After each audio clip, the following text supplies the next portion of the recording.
¿Cómo están? Muy buenas, ya tardes a esta hora del día, por cierto, en Estados Unidos, ya en la costa este de los Estados Unidos. Quería yo marcar este 420 porque este 420 pasaron muchas cosas. Hoy para algunos es el día, el National Weed Day, que en Estados Unidos se marca pues el día para los que lo consumen también y los que viven de ello, pues de la marihuana, en medio de la aprobación en Cámara de Diputados o Cámara de Representantes de un proyecto de ley que pues no penalizaría las transacciones que los bancos acepten de empresas que trabajan pues con la cannabis. Y esto es importante porque a nivel federal, hay que recordar, pues hay una prohibición a nivel federal en Estados Unidos, no así en lo que toca al consumo para fines médicos o al consumo para fines lúdicos en al menos una decena de estados de Estados Unidos. Pero hoy también, hace un año, estábamos hablando de algo que parecía imposible que ocurriera, y es que los precios del petróleo cayeran a un nivel negativo, no a cero, no a cero,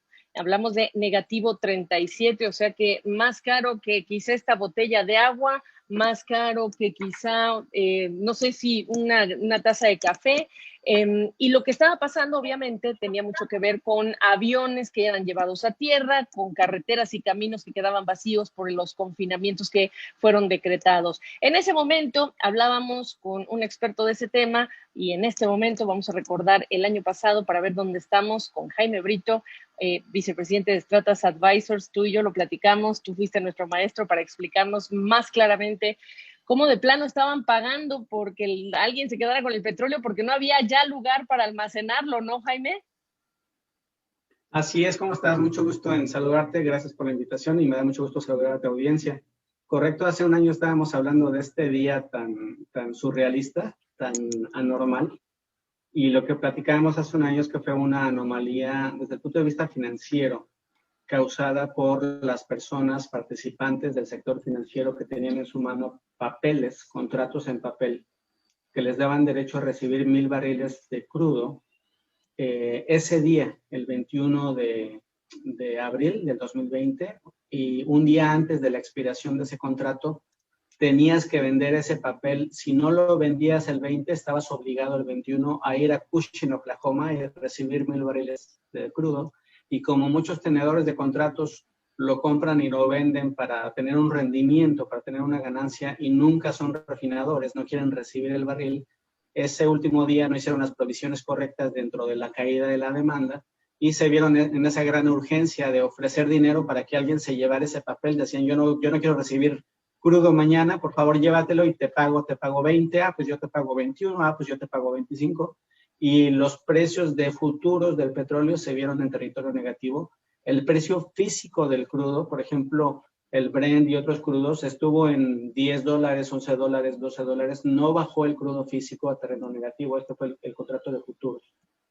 Eso es muy importante establecer. Era el contrato para mayo. Estaba yo revisando los videos que estuvimos haciendo en aquellos momentos, Jaime. El contrato para mayo, negativo 37, que era en lo que se estableció al cierre de la jornada del 20 de abril, por cierto. Efectivamente, como tú dices, estamos hablando de ese papel a nivel físico. Pues tú y yo hablábamos de lo que representaba el guardar petróleo cuando incluso me parece que ya estábamos hablando de recortes en la oferta mundial, ¿no?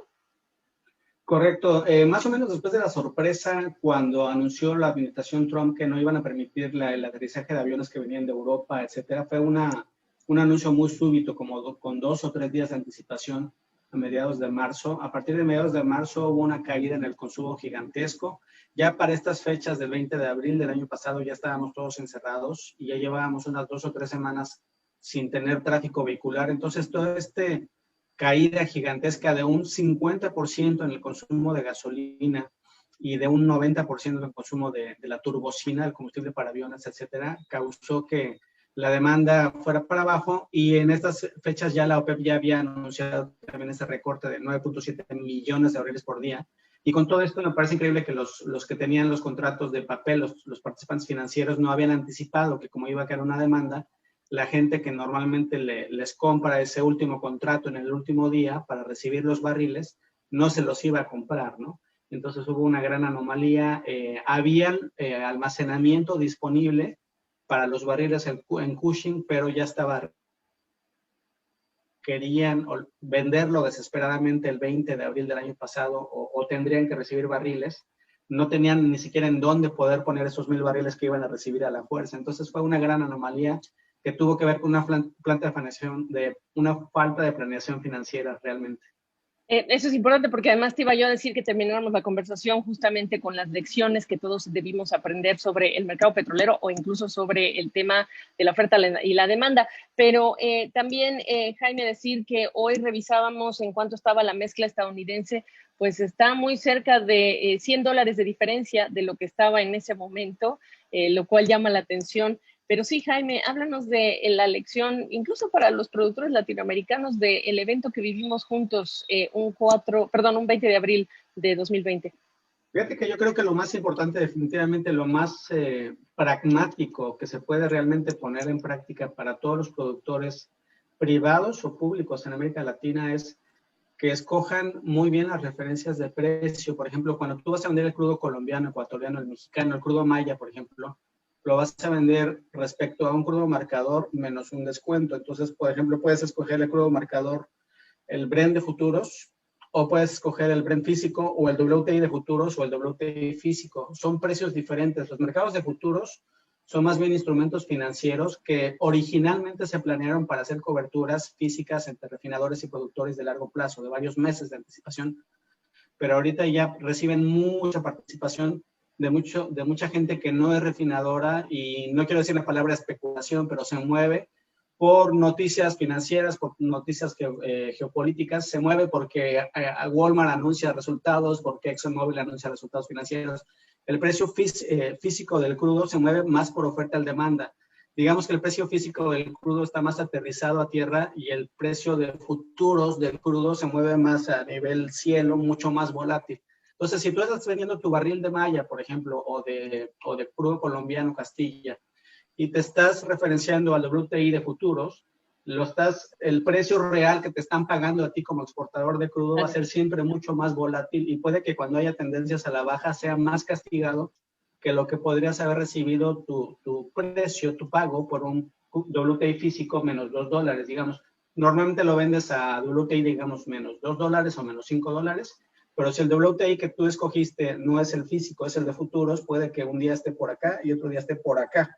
Entonces, el conocimiento, la revisión, el análisis de cómo están las fórmulas de precio para exportar crudo o para importar gasolina o importar diésel a toda América Latina, también hay gente que importa con precios de futuros de gasolina o precios de futuros de diésel, y esos pueden ser mucho más volátiles que un precio spot, un precio físico, que te va a dar un precio más justo del barril que estás pagando.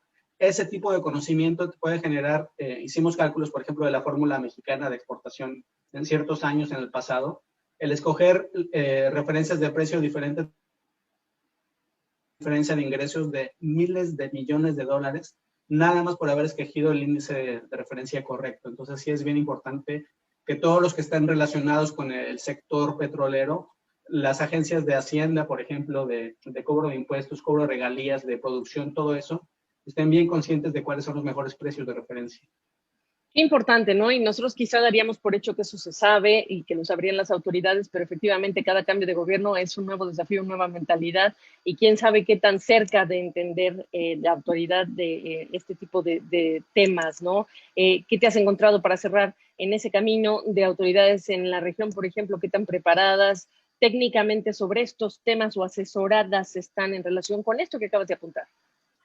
De todo. Me da mucho gusto decir, por ejemplo, que en Chile, en general, lo que es el organismo regulador, el Ministerio de Energía, etcétera, son, en mi opinión, de lo más sofisticado de América Latina. Tienen las mejores prácticas, las mejores referencias.